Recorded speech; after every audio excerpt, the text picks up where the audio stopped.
Hello guys, welcome and welcome back to my YouTube channel. तो आज की video में जो हम पढ़ेंगे वो पढ़ेंगे शैकल्स थ्योरी ऑफ प्रॉफिट।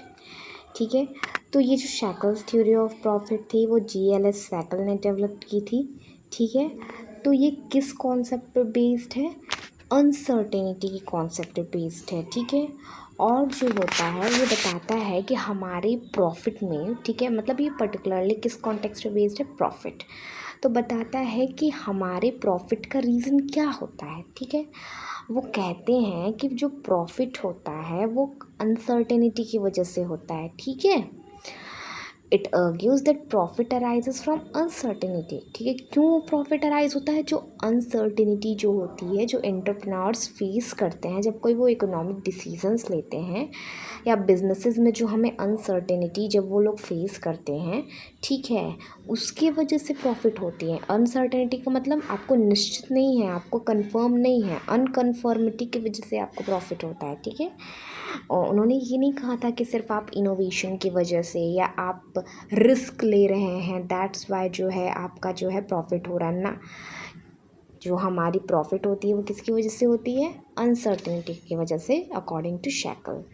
जो शैकल्स थे उन्होंने कहा था कि जो प्रॉफिट है वो प्री डिटरमिन्ड रिवॉर्ड नहीं होता है, यानी पहले से हमें पता नहीं होता है कि हमारे पास प्रॉफिट होगा, लेकिन ये किसका कॉन्सिक्वेंस होता है? सब्जेक्टिव होता है और हमें प्रेडिक्टेबल भी नहीं होता है। ठीक है, यानी ये सब्जेक्टिव प्रॉफिट होता है। सब्जेक्टिव क्या मतलब? एक पर्टिकुलर इंडिविजुअल ने कोई अनसर्टेनिटी इकोनॉमिक डिसीज़न लिया, यानी अनिश्चित इकोनॉमिक डिसीज़न लिया, एंड उसके कॉन्सिक्वेंस की वजह से प्रॉफिट हो गया। हमें पता नहीं था कि प्रॉफिट होगा कि नहीं होगा, by luck by chance profit हमारा हो गया। अनप्रेडिक्टेबल था, मतलब हम प्रेडिक्ट नहीं कर सकते थे कि प्रॉफिट हो ही जाएगा। ठीक है, तो सबसे पहले क्या इंपॉर्टेंट पॉइंट्स हैं हम शैकल्स थ्योरी ऑफ प्रॉफिट के बारे में देखें तो सबसे पहला है कि अनसर्टेनिटी एंड एक्सपेक्टेशंस। ठीक है, यानी जो सबसे मेन इंपॉर्टेंट पॉइंट है कि हमारा अनसर्टेनिटी होता है और हमारा जो हम डिसीज़न बनाते हैं उसमें कुछ हम एक्सपेक्टेशंस भी रखते हैं। ठीक है, तो हम कैसे डिसीजंस लेते हैं? सब्जेक्टिव एक्सपेक्टेशंस पे डिसीजंस लिए जाते हैं। मतलब मैं क्या एक्सपेक्ट कर रही हूँ कि आज जो मैं इकोनॉमिक डिसीजन लूँगी उसका क्या फ्यूचर में इम्पैक्ट होगा, उस हिसाब से मैं सब्जेक्टिव एक्सपेक्टेशंस के हिसाब से, सब्जेक्टिव का मतलब मैं अपने पर्सनल पॉइंट ऑफ व्यू के हिसाब से डिसीज़न लूँगी। ठीक है, कि फ्यूचर में उसका आउटकम क्या होगा, उस आउटकम के बेसिस पे मैं अपना डिसीज़न लूँगी, और वो जो डिसीज़न होगा वो सर्टेन नहीं होता है, वो अनसर्टेन होता है। ठीक, दूसरा क्या पॉइंट है कि profit as a result of surprise. जो प्रॉफिट होता है हमें वो एज अ सरप्राइज होता है। ठीक है, अचानक से कोई प्रॉफिट हो जाना। ठीक है, अचानक से मीन्स अनसर्टेनिटी वाला प्रॉफिट हो जाना। ठीक है, मतलब क्या कि शैकल क्या कहते हैं कि जो प्रॉफिट होता है वो रिवॉर्ड होता है। ठीक है, एक आपको रिवॉर्ड मिलता है। किस चीज़ के लिए रिवॉर्ड मिलता है? क्योंकि आपने जो है जो भी अनसर्टेनिटीज़ थी इकोनॉमिक कंडीशन में उनको आपने टैकल कर लिया, उनको आपने परख लिया। ठीक है, आपके परखने की क्षमता अच्छी थी। ठीक है, जो भी इकोनॉमिक चीज़ें थी उनको आप परख पाए, एंड दैट्स वाई जो है आपने एक सही डिसीजन लिया और उसी का आपको रिवॉर्ड मिला। ठीक है, successfully anticipating and navigating the uncertainties, यानी आपने सक्सेसफुली जो है अनुमान लगा लिया, हाँ, फॉलो कर लिया उन अनसर्टेनिटीज़ को। प्रॉफिट जो होता है कब अराइज होता है? जब हमारा एक्चुअल आउटकम जो डिसीज़न का है वो बेटर हो जाता है,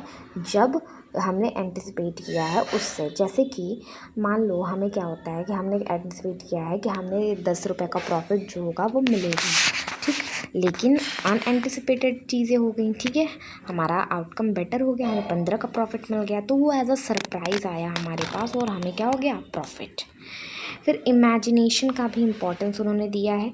ठीक है, क्योंकि उन्होंने कहा है कि हमारे पास बहुत सारे आउटकम्स हो सकते हैं, उन आउटकम्स को हम इमेजिन करते हैं और उसी आउटकम के इमेजिनेशन के हिसाब से हमारे डिसीजंस जो होते हैं वो इन्फ्लुएंस होते हैं। ठीक है, तो जो डिसीजंस होते हैं वो सब्जेक्टिव असेसमेंट होती है कि क्या क्या अलग अलग पॉसिबिलिटीज़ हैं, उनकी सब्जेक्टिव असेसमेंट होता है। ठीक है, मतलब कि ये भी पॉसिबिलिटी हो सकती है, वो भी पॉसिबिलिटी हो सकती है, अलग अलग डिफरेंट पॉसिबिलिटी हो सकती है, उनका असेसमेंट होता है।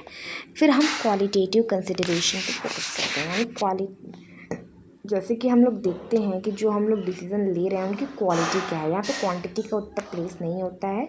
जैसे देख भी सकते हैं आप लोग कि shackle theory place less emphasis on quantifiable factor like risk और प्रोबेबिलिटी। ठीक है, ज़्यादा क्वांटिफिएबल फैक्टर्स पे ध्यान नहीं दिया जाता है, जैसे रिस्क, प्रोबेबिलिटी, ये ज़्यादा आप क्वांटिटी में मेजर करते हैं। उन्होंने क्वालिटेटिव एस्पेक्ट्स पे ज़्यादा फोकस किया था कि हाँ, क्वालिटेटिव एस्पेक्ट्स क्या हो जाते हैं, अनसर्टेनिटी होती है, हमारे एक्सपेक्टेशंस होते हैं। भाई एक्सपेक्टेशंस तो क्वालिटी होती है, हमारी क्वालिटी कितना बड़ी एक्सपेक्ट कर सकते हैं।